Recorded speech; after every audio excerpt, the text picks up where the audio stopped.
Shalom, selamat malam Bapak Ibu Saudara yang dikasihi Tuhan Yesus Kristus. Selamat kita berjumpa kembali dalam renungan pada malam hari ini. Kiranya saudara semua ada dalam keadaan yang baik, sehat, penuh sukacita, dan senantiasa berlimpah dengan berkat Tuhan. Sebelum kita mendengar kebenaran firman Tuhan, mari kita berdoa. Bapa kami yang di sorga, Bapa dalam nama Tuhan Yesus Kristus, Tuhan pencipta langit dan bumi, yang berkuasa dan berdaulat atas segalanya. Terima kasih untuk pimpinan dan penyertaan-Mu Tuhan di sepanjang hari ini, yang telah menolong dan memampukan kami melewati semuanya. Saat ini kembali kami mau mendengarkan sabda firman-Mu. Urapilah kami Roh Kudus supaya kami mengerti dan mentaati akan setiap kehendak-Mu. Dalam nama Tuhan Yesus kami berdoa. Haleluya, amin. Saudara yang dikasihi Tuhan, ayat firman Tuhan saat ini terdapat dalam 1 Yohanes 1 ayat yang pertama. Tertulis demikian. Apa yang telah ada sejak semula, yang telah kami dengar, yang telah kami lihat dengan mata kami, yang telah kami saksikan, dan yang telah kami raba dengan tangan kami, tentang firman hidup, itulah yang kami tuliskan kepada kamu. Saudara yang dikasihi Tuhan, ada banyak orang yang membuat tuduhan-tuduhan bahwa Alkitab telah dipalsukan. Isinya dikatakan tidak asli. Selain itu mereka juga membuat narasi bahwa kekristenan adalah buatan Paulus. Pauluslah yang menjadikan Yesus sebagai Tuhan dan sebagainya. Semua tuduhan yang beraneka macam itu punya satu tujuan, yaitu menghilangkan kredibilitas Alkitab, merendahkan keilahian Kristus, dan menggoyahkan keimanan orang-orang yang khususnya jarang baca Alkitab, yang kurang belajar, dan kurang mengenal Tuhan Yesus, serta yang masih hidup dalam dosa dan kedagingan. Orang yang hidup dalam dosa akan cenderung memberontak pada otoritas firman Tuhan, dan akan cenderung memusuhi Tuhan. Maka tidak heran kalau orang-orang yang demikian akan mudah untuk digoyahkan. Semua tuduhan-tuduhan yang demikian adalah tidak benar. Alkitab yang kita pegang masih asli. Terjemahan yang kita baca bersumber dari Alkitab yang otentik. Kekristenan bukan buatan Paulus. Orang-orang yang percaya di awal abad pertama, mereka disebut sebagai orang Kristen oleh orang-orang yang ada di sekitar mereka. Dan Paulus tidak menjadikan Yesus sebagai Tuhan. Tuhan Yesus memang adalah Tuhan, bukan karena Paulus yang menjadikan dia sebagai Tuhan. Kesaksian para murid yang lain, tulisan-tulisan Injil, dan juga tulisan para rasul lainnya di dalam Alkitab menyebutkan dan memverifikasi siapa pribadi Tuhan Yesus. Dia adalah Tuhan dan Juru Selamat. Jadi bukan Paulus yang menjadikan Yesus sebagai Tuhan, karena Tuhan Yesus memang adalah Tuhan. Dalam 1 Yohanes 1 ayat 1 ini tertulis, apa yang telah ada sejak semula, yang telah kami dengar, yang telah kami lihat dengan mata kami, yang telah kami saksikan, dan yang telah kami raba dengan tangan kami, tentang firman hidup, itulah yang kami tuliskan kepada kamu. Surat 1 Yohanes ini dan Injil Yohanes setelah Lukas dituliskan oleh orang yang sama, yaitu Rasul Yohanes.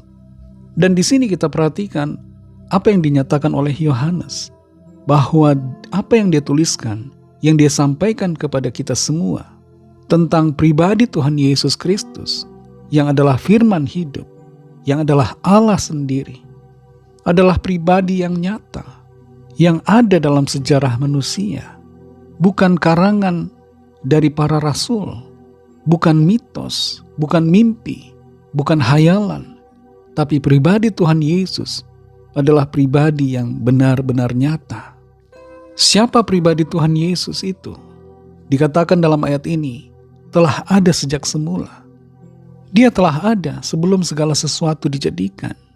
Dia adalah Allah yang telah ada dari kekal sampai kekal. Dan di sini dikatakan yang telah kami dengar. Karena semua bangsa Israel, termasuk Yohanes, termasuk bangsa-bangsa lain, mereka telah mendengar tentang akan datangnya Mesias, Juru Selamat. Dan tidak berhenti sampai di situ. Yohanes katakan di sini, yang telah kami lihat dengan mata kami. Yohanes melihat dengan matanya sendiri pribadi Tuhan Yesus di hadapannya. Dia telah menyaksikannya, dan dikatakan di sini telah kami raba dengan tangan kami. Mereka dapat merasakan meraba tangan Tuhan Yesus. Dan ini menunjukkan bahwa pribadi Tuhan Yesus Kristus adalah pribadi yang nyata. Dia adalah Tuhan yang nyata, Tuhan yang telah datang dan sungguh-sungguh ada. Yohanes menuliskan apa yang ia alami secara pribadi, dan dia membagikannya, menuliskannya kepada kita, supaya kita semakin dikuatkan dalam iman dan terus percaya serta mengasihi Tuhan Yesus. Saudara yang dikasihi Tuhan, di saat ada banyak orang yang terus-menerus menyerang tentang kebenaran Injil, menyerang pribadi Tuhan Yesus, menyerang kredibilitas Alkitab, dan menyerang semua kesaksian-kesaksian para rasul tentang Tuhan Yesus Kristus, yang adalah Tuhan dan Juru Selamat. Biarlah kita tidak terpengaruh dengan semua tuduhan itu, tapi sebaliknya kita semakin kuat di dalam iman kita kepada Tuhan Yesus, yang adalah Tuhan, Juru Selamat, Allah pencipta segalanya, yang telah datang untuk menyelamatkan kita. Mari kita berdoa. Terima kasih Tuhan Yesus, kami bersyukur kepadamu karena firman-Mu yang sudah kami dengar, kembali mengingatkan kami, meneguhkan iman kami akan pribadi-Mu Tuhan Yesus. Engkau adalah firman hidup, Engkau adalah Allah, Engkau Tuhan pencipta segalanya.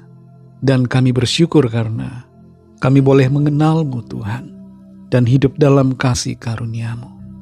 Terima kasih untuk keselamatan yang daripada-Mu. Terima kasih untuk firman yang Tuhan nyatakan bagi kami.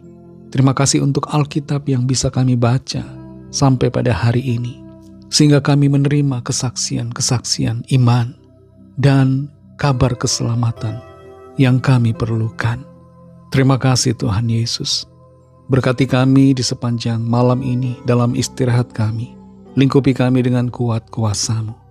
Lawatlah setiap kami yang sedang sakit ataupun dalam pergumulan, masalah keuangan, masalah pekerjaan, dan berbagai masalah lainnya.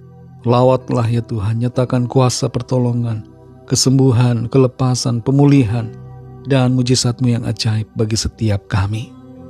Ampuni kami akan dosa kesalahan kami, seperti kami juga mengampuni orang yang bersalah kepada kami, dan pimpin kami jadi sempurna seturut kehendak-Mu.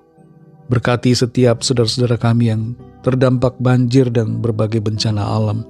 Berikan kekuatan dan pertolongan serta jalan keluar. Terima kasih Tuhan, kami serahkan semua ke dalam tangan kasih-Mu. Dalam nama-Mu yang kudus, nama Tuhan Yesus Kristus, kami sudah berdoa dan mengucap syukur. Haleluya. Terimalah berkat Tuhan. Tuhan memberkati engkau dan melindungi engkau. Tuhan menyinari engkau dengan wajah-Nya dan memberikan kasih karunia. Tuhan menghadapkan wajah-Nya kepadamu dan memberikan damai sejahtera. Berkat dan anugerah Allah Bapa, kasih karunia dari Tuhan Yesus Kristus, dalam persekutuan dengan Roh Kudus, menyertai saudara semua, sekarang ini dan sampai Maranatha Tuhan Yesus datang kembali, dan bahkan sampai selama-lamanya. Dalam berkat nama Tuhan Yesus Kristus, haleluya, amin. Puji Tuhan, saudara yang dikasihi Tuhan, saya percaya firman Tuhan menjadi berkat dan kekuatan buat saudara semua, dan Roh Kudus akan menolong saudara untuk lebih lagi memahami kebenaran firman Tuhan dan hidup selalu dalam kemenangan. Tuhan Yesus memberkati saudara semua. Sampai jumpa dalam renungan yang berikutnya. Haleluya.